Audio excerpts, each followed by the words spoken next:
احلى طبق فول. لو عجبك بقى الفيديو اعملوا لنا لايك واشتركوا في القناة، وبألف هنا، والسلام عليكم ورحمة الله وبركاته.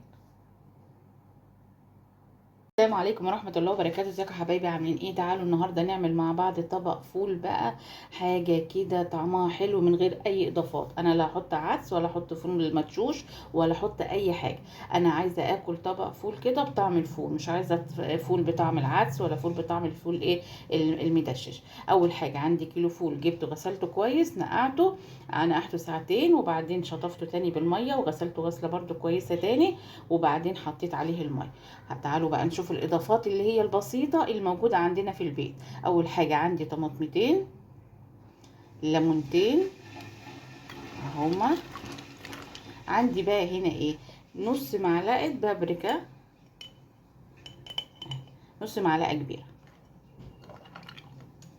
وعندي برضو يعني تعتبر معلقه صغيره كركم.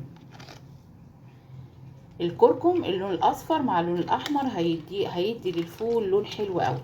لا منه اصفر قوي اللي هو طعم اللي بيبقى مصفر قوي كده من العدس، ولا منه هو احمر قوي. يعني طبق كده الفول لون حلو كده، لا منه احمر ولا منه ايه اصفر.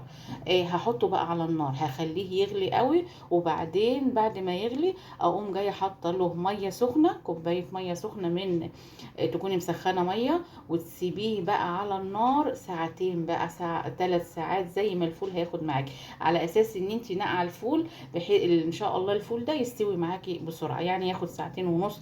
لو ما نقعتهوش ممكن تعمليه على طول، بس هياخد منك 3 ساعات. يلا بينا نحطه على النار، اسيبه يغلي وبعدين اوطي عليه.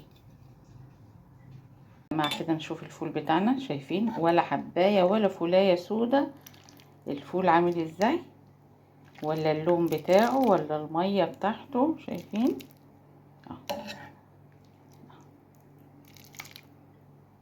جيب كمان من تحت اهوت لفوق.